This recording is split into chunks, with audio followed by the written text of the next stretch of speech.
In the Hebrew calendar, last Saturday's date was the 18th day of the month of Cheshvan. It is a unique month. Why? Because Cheshvan holds no holidays. The month before, we call it Tishrei, is filled with holidays. We celebrate Rosh Hashanah, the new year. We give thanks for the bounty we have on the Festival of Booths. We celebrate the gift of the Torah scrolls in the Ark on Simchat Torah, the first 5 books of Moses.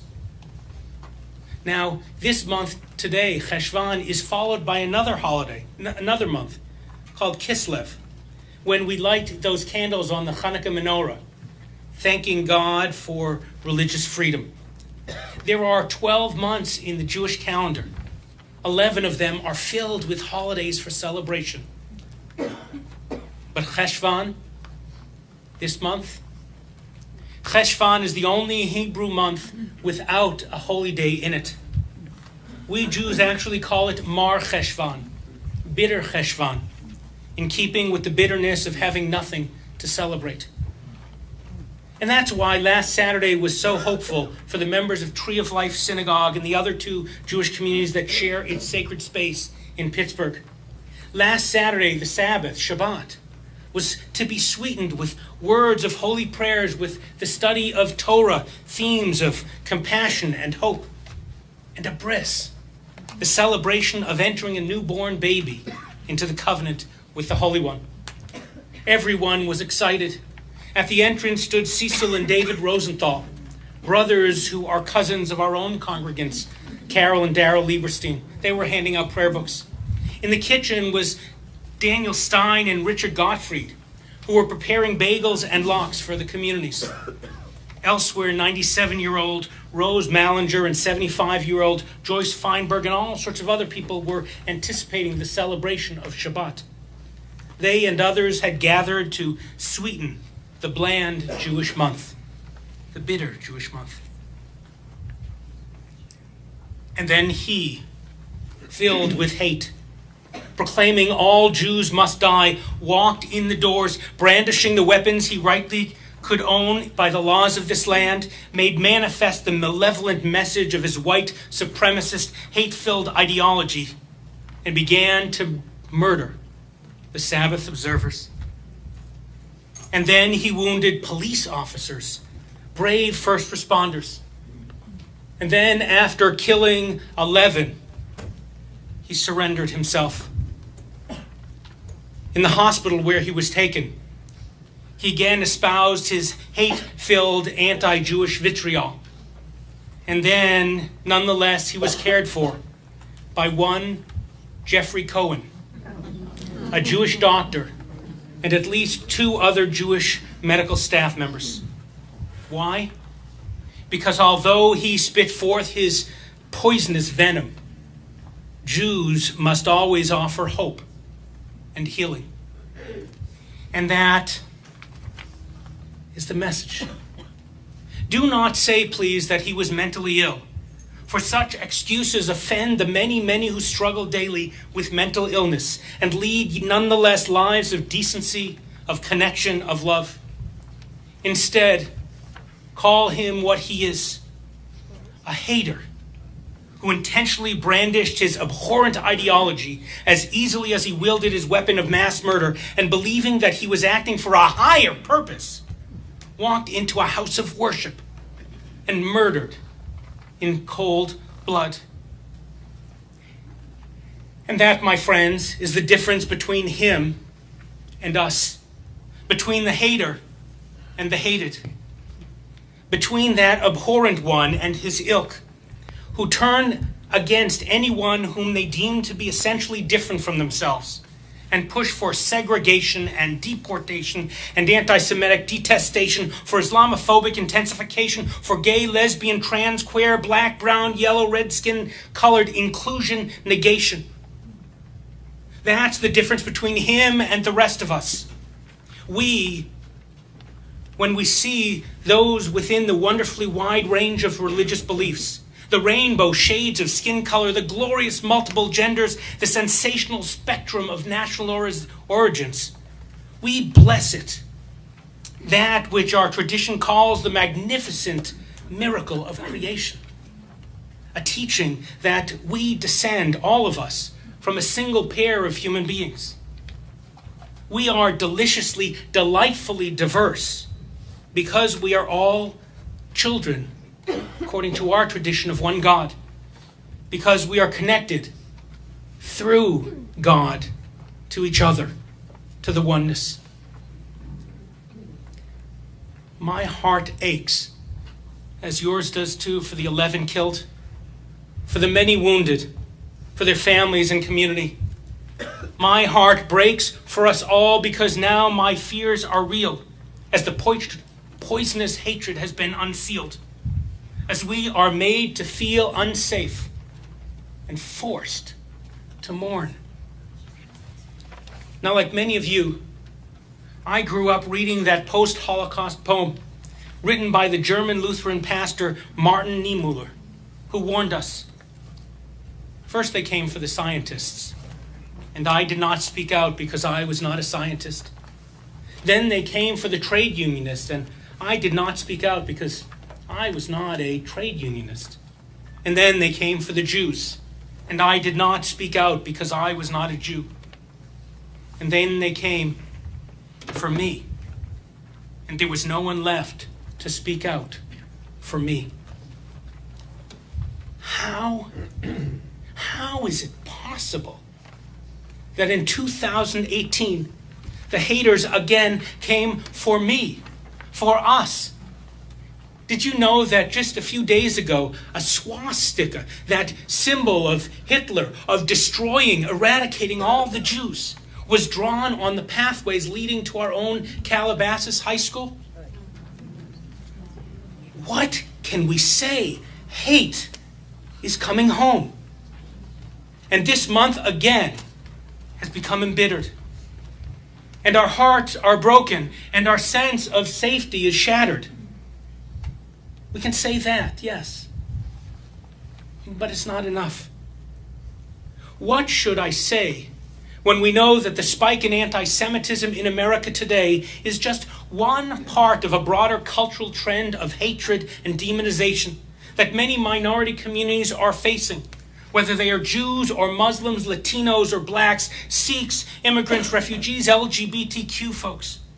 It was Rabbi Sharon Brous who said, "Today, as we speak out not only as a Jewish community, but alongside multi-faith allies and partners, because we know that the Tree of Life synagogue now joins that sad and sorry list of sacred spaces that have borne witness to a massacre in America, alongside that Sikh temple in Wisconsin and Emmanuel AME Church in Charleston and First Baptist Church in Sutherland Springs and so many other places, holy places, where white supremacist nationalist haters wield their weapons of hatred and murdered worshipers."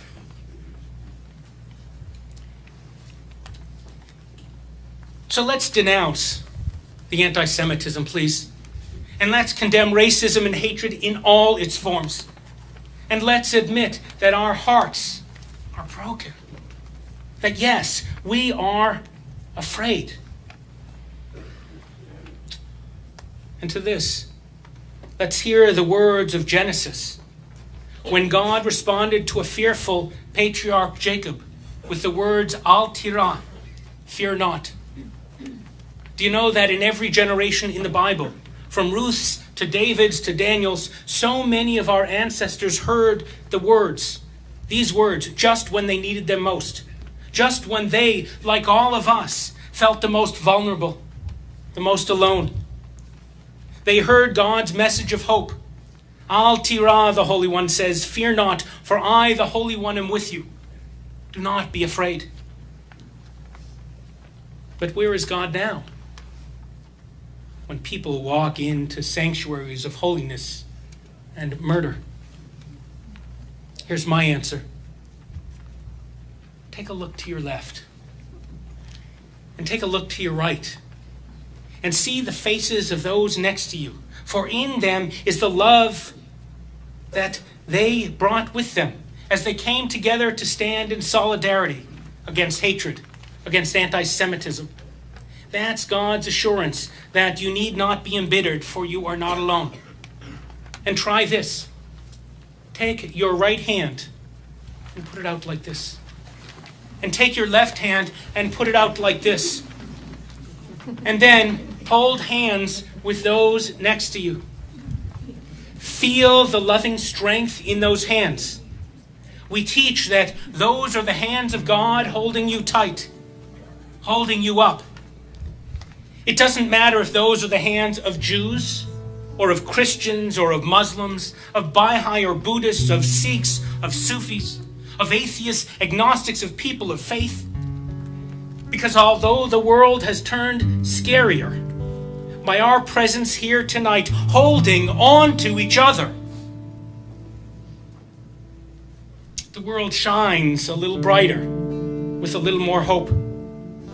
I want you to know that by your presence here today, all of you, of all faiths and non-faiths, you bring in the Holy One's presence, declaring truth, the unmutable truth. Al tira, do not be afraid, for I am with you. For through me, we say to each other, God is with you.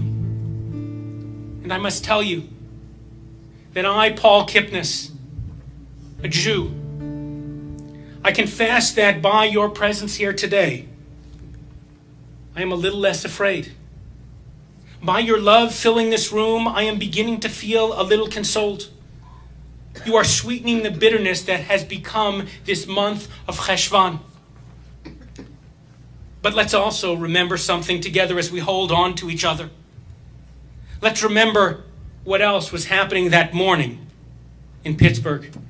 We must. Let's remember that a newborn baby was brought by his parents into their sacred synagogue to be welcomed into what we Jews call the Brit, the covenant with God. The synagogue was filled with parents and children, with family and friends, with religious leaders and congregants. They were celebrating that tiny tot.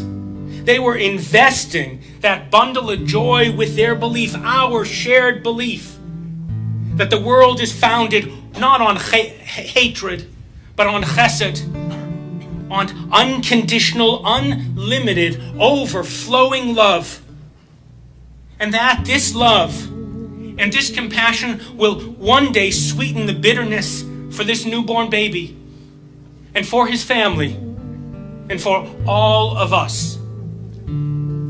We must work together so that when that baby becomes a bar mitzvah in the month of Cheshvan in 13 years from now, his world, our world, will be a little kinder, a lot more compassionate, a lot more peaceful. Let us commit to birthing a world that asks, like Fred Rogers, like Mr. Rogers would act, he who was born, lived around not far from that synagogue.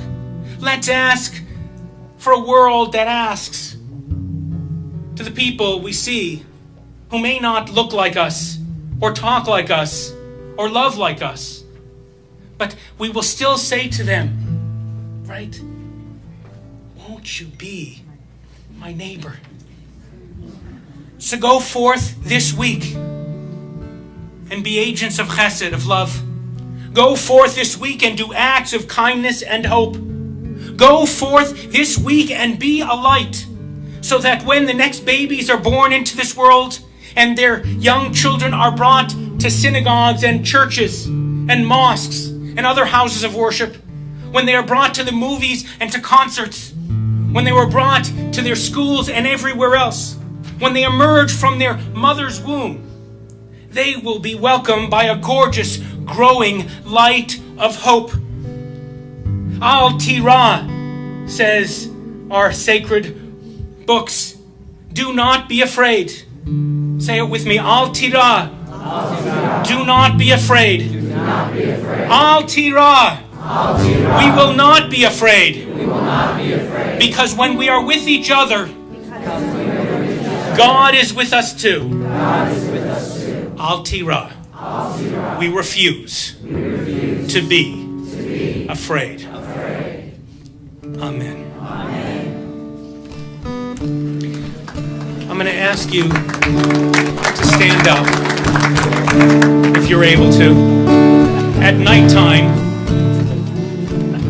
we Jews sing a prayer. It's called the Husky, and it's in Hebrew, and then it's in English. And it's a prayer for safety and peace. And because we're in California, we put our arms around each other. So if you're comfortable, come do the same. And I'm going to give you the words. You can look at song number 1 if you want. But I'm going to give you the words, and you'll sing them out. And we'll pray for a night of peace.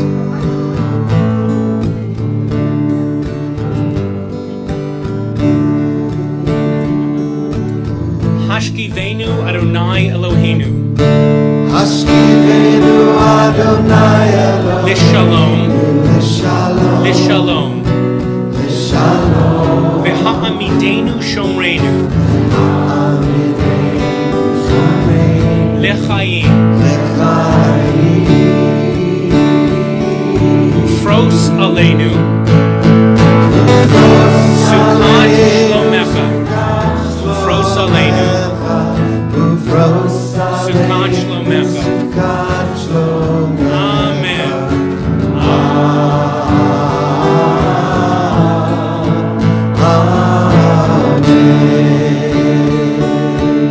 Shelter us beneath thy wings.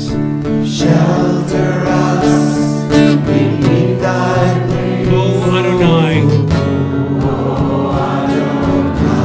Guard us from all harmful things. O Adonai. Keep us safe throughout the night. Keep us safe throughout the night. Till we wake with morning's light. Teach us daily wrong from right. Amen.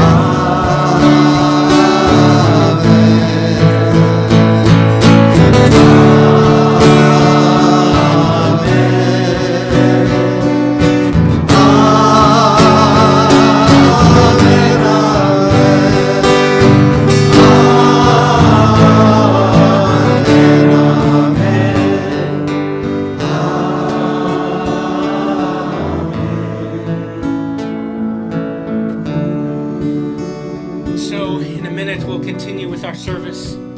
We'll make our way through sadness and mourning, into hope, into messages of brotherhood and sisterhood, into prayers for a new day of holiness and peace. And we walk this path together.